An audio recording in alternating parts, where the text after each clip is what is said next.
उत्तर प्रदेश की एक ऐसी लोकसभा की बात करेंगे जहां दलित बाहुल्य होने के बावजूद बीएसपी का हाथी कभी संसद वहां से नहीं पहुंचा।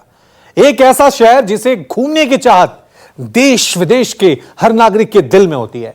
एक ऐसा शहर जिसकी धरोहर विश्व के 7वें अजूबे में शामिल है। जनता की ऑडिट रिपोर्ट में आज बात देश विदेश में मोहब्बत की मिसाल ताज नगरी आगरा की।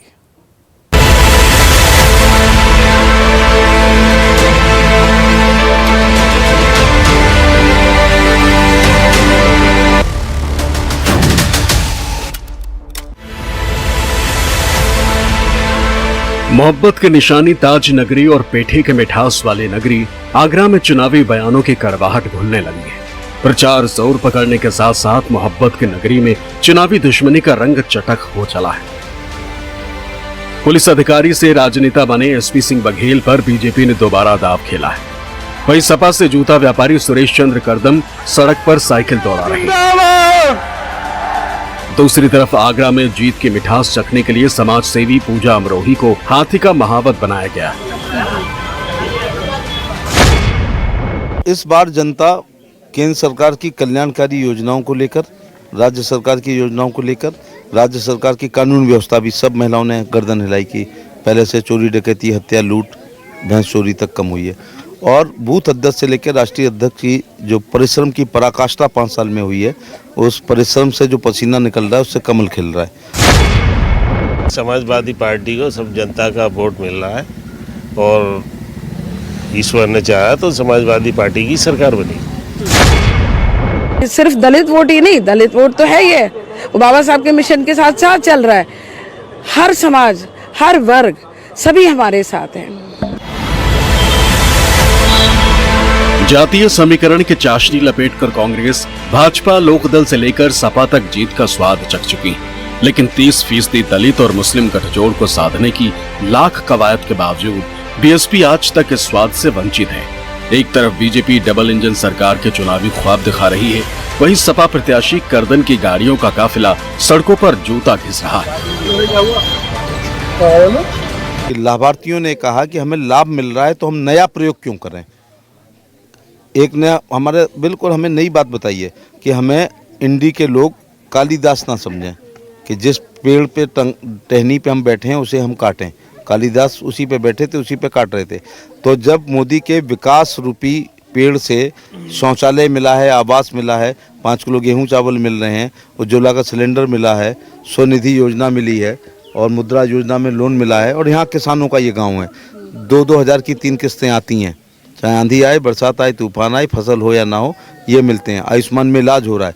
तो ये कह रहे हैं कि हम इस सुविधा को क्यों छोड़ करके नए प्रयोग कर रहे हैं।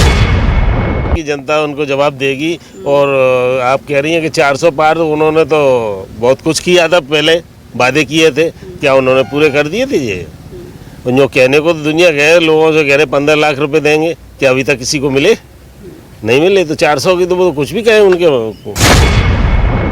महिला सुरक्षा नहीं है, हमारी बहन बेटियां सुरक्षित नहीं है, लोगों को ठीक से न्याय नहीं मिल रहा है, सारी संवैधानिक संस्थाएं कब्जा करी हुई हैं, उनका दुरुपयोग हो रहा है।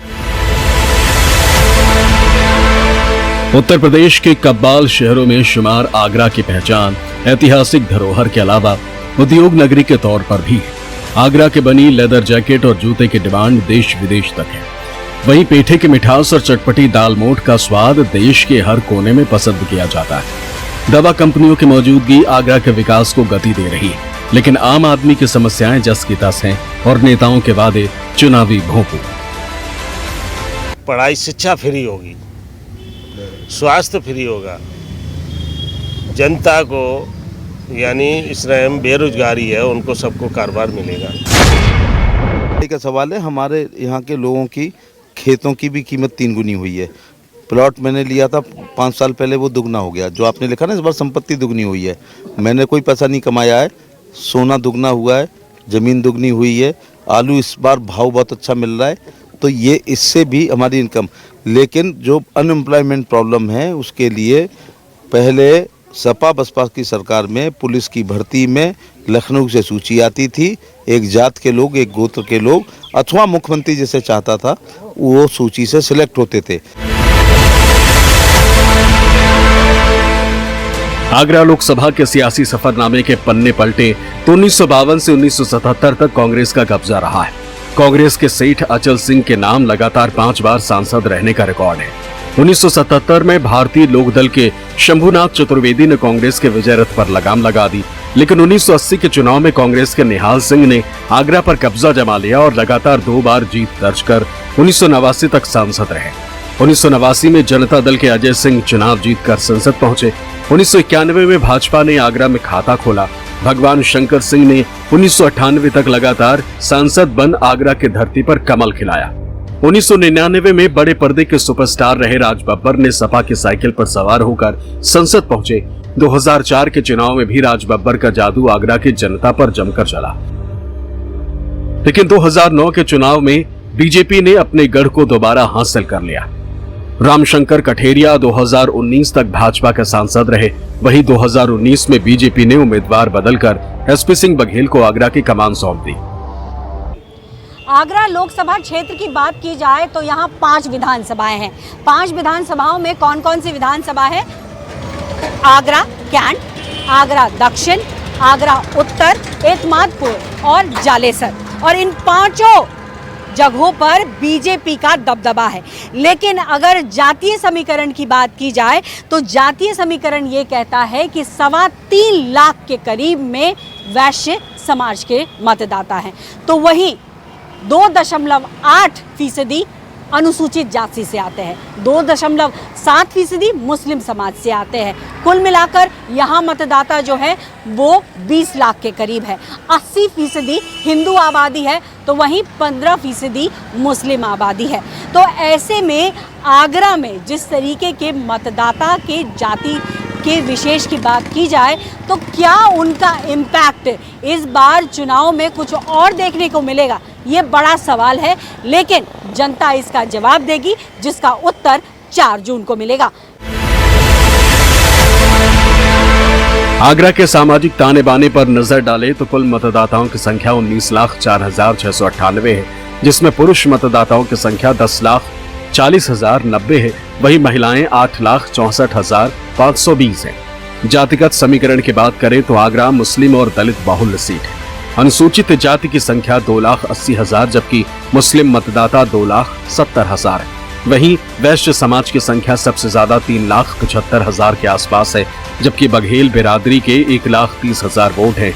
जैन 1.06%, सिख 62%, सिख 0.62%, बौद्ध और ईसाई धर्म को मानने वाले 0.019%। बीजेपी गरीबों के लिए मकान नहीं था, मकान बनवाया। गरीबों के लिए इलाज के लिए पैसा नहीं था, आयुष्मान कार्ड दिया बना के। इस बार जो वोट होगा वो गठबंधन सरकार पर होगा, कांग्रेस सपा गठबंधन सरकार। क्योंकि मोदी जी जब से आए हैं तब से इस देश में सिर्फ एक कास्ट के ऊपर ज़्यादातर विवाद होता है। हिंदू मुस्लिम या मस्जिद मंदिर ये चीज़ ज़्यादा चलती है। सबसे बड़ा मुद्दा है अनएम्प्लॉयमेंट।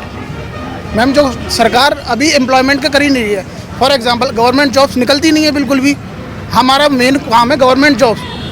मैम एम्प्लॉयमेंट है ही नहीं है तो लोग क्या करेंगे? हम लोग भी बीटेक करे हुए हैं, हम लोग भी IIT NIT से करे हुए हैं, लेकिन जॉब है ही नहीं है गवर्नमेंट जॉब्स।